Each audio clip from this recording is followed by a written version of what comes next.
जय माता दी दोस्तों। हिंदू पंचांग के अनुसार चैत्र महीने के शुक्ल पक्ष की प्रतिपदा तिथि से चैत्र नवरात्रि की शुरुआत होती है। चैत्र नवरात्रि के पहले दिन को हिंदू नव वर्ष की शुरुआत माना जाता है और इस दिन गुड़ी पड़वा का पर्व मनाया जाता है। दोस्तों, नवरात्रि के 9 दिनों में मां दुर्गा के 9 अलग अलग स्वरूपों की पूजा की जाती है। नवरात्रि में पूजा पाठ करने से ग्रहों की स्थिति अनुकूल रहती है और घर में सुख समृद्धि आती है। आपको बता दें कि चैत्र नवरात्रि चैत्र माह के शुक्ल पक्ष की प्रतिपदा तिथि से लेकर चैत्र माह के शुक्ल पक्ष की नवमी तिथि तक चलते हैं। दोस्तों, नवरात्रि के पहले दिन कलश स्थापना की जाती है। आपको बता दें कि कलश को सुख समृद्धि और ऐश्वर्य तथा सभी प्रकार के मंगल कामनाओं का प्रतीक माना जाता है। ऐसी मान्यता है कि कलश के मुख में स्वयं श्री हरि विष्णु जी का वास होता है। इसके कंठ में रुद्र का और मूल में ब्रह्मा जी विराजते हैं और कलश के मध्य में सभी शक्तियां विराजती हैं। चलिए जान लेते हैं कि चैत्र नवरात्रि साल 2026 में कब शुरू होगी और कब समाप्त होगी और कलश स्थापना करने का शुभ मुहूर्त क्या रहेगा। अष्टमी, नवमी और नवरात्रि व्रत का पारण कब किया जाएगा।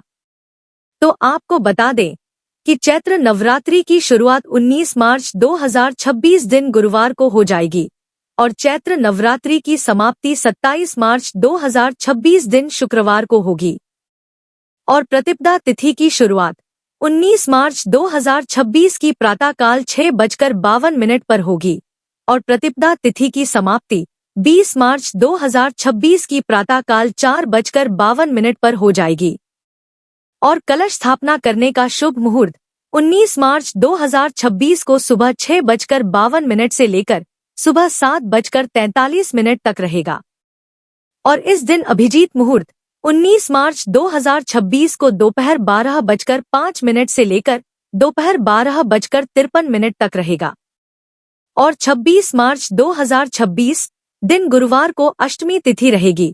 इस दिन मां महागौरी की पूजा के साथ साथ दुर्गा अष्टमी का पर्व भी मनाया जाएगा और इसी दिन राम नवमी का पर्व भी मनाया जाएगा और 27 मार्च 2026 दिन शुक्रवार को भी नवमी तिथि रहेगी।